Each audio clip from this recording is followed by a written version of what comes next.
Olá, meus amigos, um dia de muita paz para todos nós. Hoje é exatamente 14 de outubro de 2024 e estamos nós reunidos para estudarmos a obra Cartas e Crônica. A obra foi psicografada por Francisco Cândido Xavier, pelo espírito Irmão X, que é o nosso Humberto de Campos. E hoje nós iremos adentrar na mensagem de número 14, intitulado Comunicações. Mas vamos iniciar fazendo a nossa prece de gratidão, que será realizada pelo nosso professor Valdeir. O senhor ora, professor?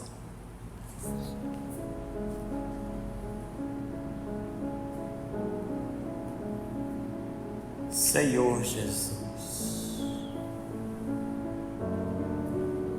o nosso óbolo é bem inferior àquele do óbolo da viúva, pois a nossa prece é a prece do indigente da alma, que depois de tantos séculos de rebeldia, te buscamos agora, embora ainda tímidos, do que tange a incipiência da nossa espiritualidade. Mas te buscamos conscientes, Senhor, de que és realmente o caminho, a verdade e a vida. E palmilhando este caminho novo que tu nos descerras através da tua mensagem ímpar,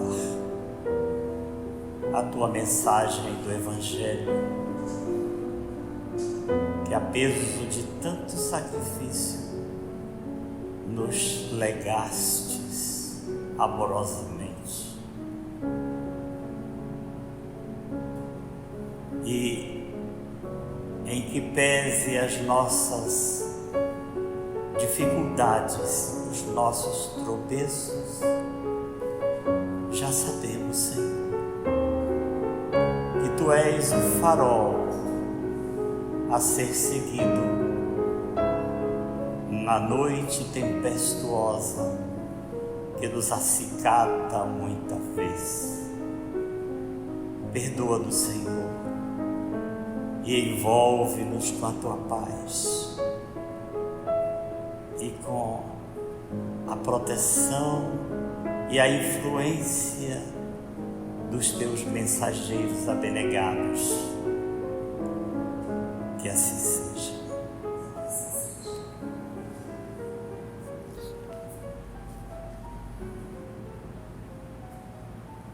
Obrigada, professor.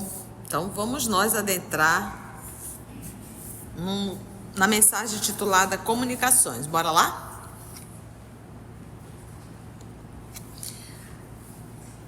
A história parece brejeira, ou seja, como se fosse falsa, mas o fato é autêntico. Vai contar uma história, parece assim que é algo meio inusitado, mas é verdade, foi autêntico, isso aconteceu. E é até muito interessante essa história, vamos prestar atenção. Rafael Provenzano é o nome do rapaz, Rafael Provenzano. Ora ele vai chamar de Rafael, ora ele vai ser tratado pelo sobrenome, Provenzano, tá? Escutava os grandes comentaristas do Evangelho, entre despeitado e infeliz, atormentado de inveja. Então ele ouvia os palestrantes, aquelas pessoas que estavam falando lá no púlpito, e ele ficava atormentado, porque ele sentia uma inveja da pessoa que estava lá falando, Ele queria também falar às massas, ele também queria subir ao púlpito e falar à multidão, essa era a vontade dele, e ele olhava para aquilo com uma inveja e ele sofria, Por isso que a gente diz, que esses sentimentos de ordem inferior nos trazem dor. A inveja, ela acaba trazendo muita dor para o ser humano, A inveja, os ciúmes, O orgulho, a vaidade, o egoísmo, são sofrimentos que acabam acarretando muito sofrimento. E o Rafael aqui está sofrendo por conta de olhar as pessoas palestrando, ver a multidão ouvindo aquela pessoa, e ele queria tanto estar lá no lugar daquela pessoa, né? Ele diz, queria também falar às massas, ele queria também comover a multidão, aquela fala febril, né? Nada lhe fugia, né? Nada lhe brilhava tanto aos olhos como a tribuna, né? Que seria o ambiente da pregação. Aquilo era o que mais enchia os olhos do Rafael. Ele olhava as pessoas fazendo aquilo e sofria, porque ele queria estar lá. E isso para ele era o máximo da luz, né? Isso brilhava aos olhos dele. E aguardava, ansioso, o dia em que pudesse alcançar aquele ponto saliente no espaço, né? Que seria o púlpito, né? De onde a sua voz conseguisse impressionar centenas de ouvidos. Embora fixado a semelhante ambição, era empregado de singela sapataria. E a sua especialidade era bater pino em solas, né? Hoje em dia a profissão de sapateiro hoje não está muito concorrida mais, né? Porque devido à industrialização, os sapatos hoje é mais fácil você comprar um sapato novo do que mandar consertar um antigo, porque sai muito caro, porque acaba sendo um trabalho manual e acaba saindo quase o preço de um novo. E a gente opta em comprar um novo. Então, o trabalho manual é caro, porque é manual, é de 1 a 1, e a gente opta sempre pelo industrial, que como é feito em grande quantidade, sai por um preço menor, não é verdade? Mas ele, nessa época aqui, que não havia tanta ainda, já havia a Revolução Industrial, mas ainda não tinha tantas indústrias assim, né? Nós sabemos que as primeiras ali foi voltada ao automobilismo, né? Mas vamos lá. De onde a sua voz conseguisse impressionar. Então, qual era a profissão dele? A especialidade dele era bater pinos em sola. Sapateiro. Basta às vezes, ou seja, várias vezes, surpreendia-se no trabalho, mentalizando o público enorme, e ele a falar sobre aplausos quentes. Você vê que ele sonhava realmente, né? Tá ali batendo pino na sola, mas visualizando ele já assim no palco, falando ardentemente, e a multidão aplaudindo. Talvez por isso fosse ranzinza. Ele era ranzinza. Conflito permanente entre a vocação, a vontade dele era palestrar, era ser um grande palestrante, não é só palestrar, era ser um grande palestrante, e a profissão dele, que era de o quê? Sapateiro. Como ele diz, a especialidade dele era bater pinos em solo. A família e os companheiros pagavam a diferença. Ele era uma pessoa ranzinza, quem convivia com ele é que tinha que pagar o preço de conviver com ele, porque ele pagava a diferença. Mas ele queria a multidão, ele queria falar ardentemente, né? E aí as pessoas que conviviam com ele, por ele ser ranzinza, de não aceitar, daí o conflito, né, entre o que ele queria e entre o que ele realizava como profissão, se tornou uma pessoa ranzinza. E é óbvio que a convivência com ele não era nada fácil. Por isso é que ele diz, as pessoas pagavam a diferença. A esposa e as 4 filhinhas, imagina, ele está no meio de 5 mulheres. Já é um público suficiente para ele falar de evangelho, né? A esposa e as 4 filhinhas em casa sofriam-lhe a teimosia e o desespero. Então era fácil conviver com Rafael? Nem um pouco. Irritadíssimo por dar cá aquela palha, classificava-se a conta de tirano doméstico. Tirano doméstico. E olha, ele é espírita, viu, gente? É um espírita espiritado, né? Ele era um tirano doméstico. Apurava com esmero o hábito de chacoalhar e ferir. sabia usar as palavras para machucar, balançar e ferir as pessoas. Olha lá o que o Humberto está trazendo dele. A tensão não se limitava ao círculo mais íntimo. A parentela toda aguentava espancamentos morais. Gente, o homem andava com cinto na mão, na verdade em sinônimo aí da língua, e utilizava essa forma dele, esse jeito, para sair apontando erros, aquela sinceridade agressiva, que sinceridade não é isso, né? Então ele não fazia, ele tanto fazia mal para as suas meninas e a sua esposa, como também para os familiares mais distantes. Ou seja, o povo queria ficar próximo do Rafael. Vamos ver. Entre amigos era temido na condição de crítico impertinente. Abria a boca só para criticar. Apesar de tudo isso, a paixão de Rafael era pregar solenemente a verdade cristã nos templos espíritas. Queria ser palestrante. Certa noite, quando falava Martinho, o orientador espiritual da reunião mediúnica de que era participante, Rafael consultou o comunicante a respeito de seus velhos propósitos. Então, Rafael está fazendo parte ali de uma reunião mediúnica, apresenta-se o mentor, né, o orientador espiritual, intitulado Martinho, né, quando falava Martinho, o orientador espiritual da reunião mediúnica, o Rafael decidiu ali conversar e fazer algumas perguntas em torno do desejo dele de ser o quê? Palestrante.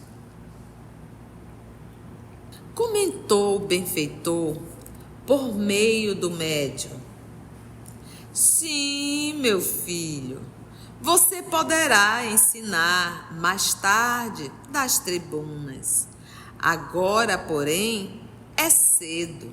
Convém estudar, preparar-se, aprender a servir. Então, parece algo assim meio inusitado, mas isso é muito comum. O trabalhador chega na instituição espírita, e principalmente se ele tiver lá os seus diplomas, em que lá fora no mundo acadêmico ele faz um certo sucesso, ele quer chegar na doutrina espírita e daqui a pouco ele já quer pegar as funções que ainda não lhe cabem. E quase sempre os trabalhadores, os coordenadores da instituição, por também talvez não conhecer a doutrina, acabam dando cargos específicos e até posições como palestrante, como dirigente. Então a pessoa pode ter o título acadêmico, pode até ter um conteúdo acadêmico, mas ainda não tem um conteúdo espírita. Então é bom a gente lembrar do apóstolo Paulo. O apóstolo Paulo, quando ele ainda doutor Saulo de Tarso, ele era um homem extremamente inteligente. Ele era um homem que conhecia tudo de Moisés, mas desconhecia tudo de Jesus. Então ele até se avorou a fazer uma palestra e foi um fiasco, porque ele não conhecia Jesus. E para conhecer Jesus não é apenas uma condição de aprendizado intelectual. Conhecer Jesus, como diz Alcione, é sentir o Evangelho. E a gente só consegue sentir o Evangelho quando a gente pratica ele, quando a gente vive ele no dia a dia, a gente começa a sentir o Evangelho. Então é necessário esses anos de estudo para nós irmos amadurecendo, vivenciando, para que as nossas palavras possam ter sentido, possam ter espírito, possam ter emoções, sentimentos. É verdade? Então, como que a pessoa vai estar 3, 4 meses na casa e já se arvorar a ser um palestrante? 1 ano de casa e já se arvorar a dirigir um estudo em grupo? Mas a pessoa não quer servir a água magnetizada, não quer trabalhar na recepção, não quer fazer o trabalho mais simples. Vamos pegar novamente o apóstolo Paulo. Qual foi o trabalho dele na igreja de Antioquia, lá com Barnabé? Barnabé até convidou ele para fazer a palestra, e foi um fiasco. Ele não sabia, e olha que ele era um homem da lógica, mas quando era para falar de Jesus, ele não sabia. Ele estava acostumado com aquele jeito vibrante de falar de Moisés, mas de Jesus ele não sabia. Então o que Paulo fez? Paulo acabou ficando na igreja, chegava um pouco mais cedo. Igreja, congregação. Essa é a etimologia da palavra, tá? Não pensa no templo. Quando eu falar igreja, pensa na congregação cristã, tá bom? Então Paulo chegava mais cedo à igreja, ia arrumar as cadeiras. Chegava uma pessoa, chegava outra, ele se aproximava e ia conversar. Quando não, as pessoas o procuravam quando ele estava na sua tenda, porque era um tecelão, e ali ele conversava com as pessoas. Foi aí que ele conheceu Lucas. Então o trabalho de Paulo, além do estudo, além daqueles 3 anos no deserto que ele passou, que não foi o suficiente, era necessário ainda essa vivência corpo a corpo, esse trabalho menor para ele poder retomar a tribuna. E foi o trabalho que ele fez, conversava com um, conversava com outro, arrumava as cadeiras, verificava, ficou um tempão dando esse apoio. Então, quando nós nos arvoramos ao trabalho espírita, vamos primeiro nos questionar qual é a minha intenção. Se eu estou movido pela vaidade ou se realmente estou movido pela vontade de servir ao Cristo Jesus. Se o movimento é vaidade, como diz o Evangelho, já ganhaste a tua recompensa, que era só os aplausos. Entendeu, gente? Então ele disse, é cedo, convém estudar, preparar-se, aprender a servir. Aprender a servir. Ele já aprendeu a servir? Ele não consegue servir nem dentro de casa. Está sempre pronto a criticar. Vamos lá continuar com o Rafael. E prosseguiu explicando que a banca de solador era também lugar santo, né? Ou seja, a banca que ele trabalhava, que ele não estava ali, qual era a função dele? Sapateiro, e a sua especialidade era bater pinos em sola. Então ele diz, essa função de solador era também lugar santo. Olha aí o Paulo na sua tenda de tecelão, e ele fez daquele ambiente um lugar santo. Então aonde no seu trabalho, na cozinha, que eu faço daquele lugar um lugar santo? Como é, tia, que eu vou fazer da cozinha um lugar santo? Se eu estou sozinha, eu estarei em oração. Se eu estou com amigos, eu estarei ali para ouvir, para auxiliar, para falar de Jesus, falar. Então em todos os locais, gente, nós podemos ser instrumento de Deus. Não é só num púlpito. Em qualquer lugar eu posso e devo servir a Jesus, fazendo desse lugar um lugar santo. Não importa o ambiente. Então, mesmo ali você atendendo, o comércio, gente, a relação comercial é algo que acaba fazendo com que a gente faça uma troca muito grande de ideias, pensamentos, formas de viver, formas de pensar. Isso é o comércio. Quando você está ali no movimento de um comércio financeiro, há também ali uma troca emocional, há também ali uma troca intelectual, há ali também uma troca de valores, de forma, de jeito de ser, de cultura. Então imagina se de repente nós aqui tivéssemos um bairro como tem em São Paulo, só dos japoneses.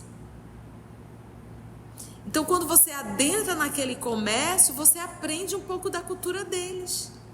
Se houvesse um ambiente só com um comércio árabe, ao adentrar naquele ambiente nós entraríamos em contato com a cultura deles. Então, em todos os lugares, devemos fazer desse lugar um lugar santo. Seja nos hospitais, seja na escola, seja no comércio, seja no trânsito, em qualquer lugar. Decorrido algumas semanas, então o que aconteceu com ele? Então ele diz, e prosseguiu explicando que a banca de Solador era também um lugar santo, podia demonstrar fé e abnegação pelo exemplo, edificar, inspirar e auxiliar. Olha, fé e abnegação pelo exemplo. Diz, nossa, mas o Rafael é um sapateiro, mas ele é tão assim, ele é tão diferente, né? Uma pessoa tão calma, uma pessoa tão tranquila. Aí a pessoa ia ali, levava o sapato, e ele, se ele tivesse um pouco de sensibilidade, eu percebo que o nosso irmão, o senhor está um pouco triste, como é que o senhor está? E ali conversaria e estaria fazendo o trabalho do Cristo, não é verdade? Provenzano, que é o sobrenome dele, ouviu o paciente, mas saiu desapontado. Por quê? Ele ouviu o que ele queria? Não. O que ele queria ouvir? Que ele estava pronto, apto para subir ao púlpito e palestrar para a massa, né? Para a grande massa, para o povo. Vamos lá, vamos ver o que vai dar essa história. Decorrida algumas semanas, o grupo se aprestava à reunião em sala adequada. Conversa amena. 1 hora faltando para o início das orações. Rafael chega, alegre.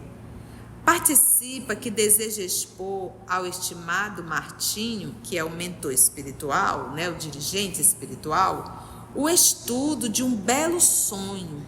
E contou aos circunstantes que, na noite anterior, se vira espiritualmente, fora do corpo físico. Então, ele está contando um sonho.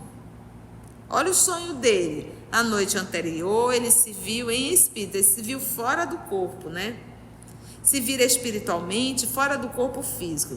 Sentira-se volitando, leve qual pluma ao vento. E contemplara nos céus um cartaz com 6 letras. Ele se viu ali volitando, olhava para o céu e no céu tinha um cartaz com 6 letras. Essas letras eram A, D, P, S, B, P. A de amor, D de dado, P de pai, S de sapo, B de bola e P de Pedro. Em projeção radiante, cada letra dessa. Tomará nota de tudo ao despertar. Quando ele acordou, ele já notou essa sequência, A, D, P, S, B, P. Dona Emília, que supunha nos sonhos um constante veículo para grandes ensinamentos, lembra que eles estão em grupo nesse momento, ele está contando o que ele sonhou. Inquiriu sobre a conclusão a que chegara, né? Então vê a Dona Emília, e qual é a conclusão que o senhor chegou desse sonho? O que essas letras significam, né? Aí ele diz, pois a senhora não compreende? E Rafael explanou para o auditório interessado, né? Para aquele grupo. Segundo a minha intuição, as letras querem dizer, olha o que quer dizer, agora deves pregar sem bater pino. Foi o que ele entendeu do A, D, P, S, B, P, né? E acentuou que, apesar de algum sacrifício para a família, se dispunha a tentar outro emprego. Você vê que ele não gostava muito de ser sapateiro. Precisava de tempo livre. Se isso redundasse em privações e provações, ou seja, se o dinheiro diminuísse, afirmava-se pronto para o que desse e viesse. Por fim, declarou-se cansado de bater couro de boi para calçados. Aspirava a posição diferente. No horário justo, a pequena assembleia se entregou às tarefas que, naquela noite, se vinculavam à desobsessão. Então, começaria então o trabalho. atividades preparatórias, preces, e começou o movimentado socorro às entidades enfermas. Martinho ocupava o médio esclarecedor, que, de quando em quando, orientava o serviço e ele dava ali as ideias, né? Então, Martinho, lembra que Martinho é o guia espiritual. Então, vez ou outra, Martinho ocupava o médio esclarecedor, que era quem? O dialogador, porque você sabe que o dialogador, se ele realmente se prepara, ele também é um médium, ele recebe muita inspiração para que o trabalho possa ser conduzido da melhor forma possível. Então ele disse que o Martinho, que era o mentor espiritual, ocupava o médio esclarecedor que, de quando em quando, orientava o serviço e dava ideias. Rafael pediu vez para conversar com o senhor Martinho, o mentor espiritual. O instrutor, contudo, recomendou-lhe esperasse. Eles estão numa desobsessão. O senhor Martinho ali ajudando o diálogo para com os espíritos, e aí lá vem o Rafael querendo conversar com o mentor espiritual. Você vê como ele é, né? E aí o mentor pediu que ele aguardasse. Necessário desincumbir-se de obrigações mais urgentes. Um monte de irmão doente para ser atendido. Eles vão primeiro atender todo mundo. Entender-se-iam no fim. Com efeito, ao término das atividades, Martinho convidou à palavra. Algo tímido, Provenzano narrou o sonho. Referiu-se às letras luminosas que descobrira no firmamento, como que brilhando especialmente para ele, e reasseverou os antigos desejos.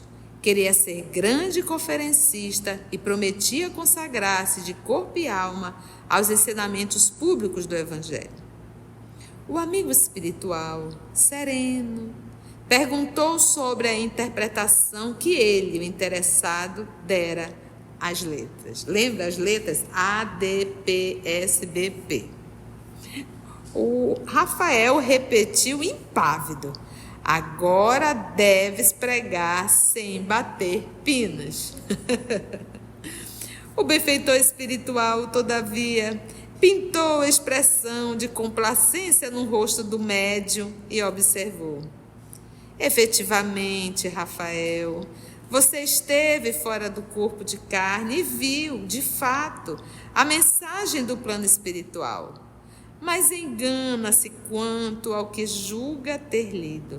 As letras querem dizer simplesmente, abre aspas, antes de pregar, seja bom primeiro. Olha só, né? Então, antes de pregar, sejas bom primeiro. Isso é o significado.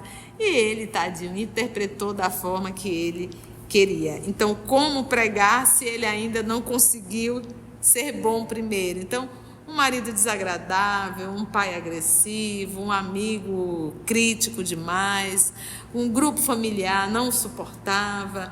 Então, como que ele iria sair a pregar desse jeito, não é verdade? Interessante. E olha essa mensagem que ele trouxe, Humberto de Campos nos falou, que é uma mensagem autêntica, verdadeira, não é verdade?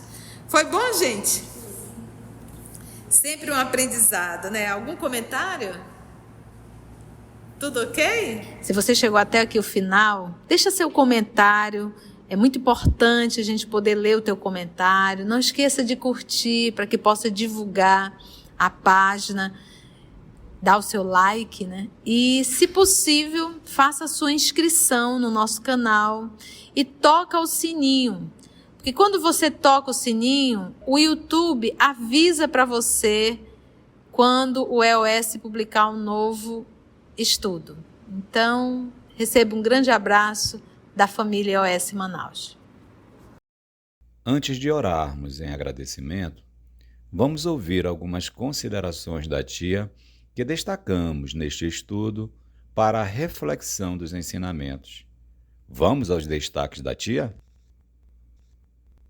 Então, a pessoa pode ter o título acadêmico, pode até ter um conteúdo acadêmico, mas ainda não tem um conteúdo espírita.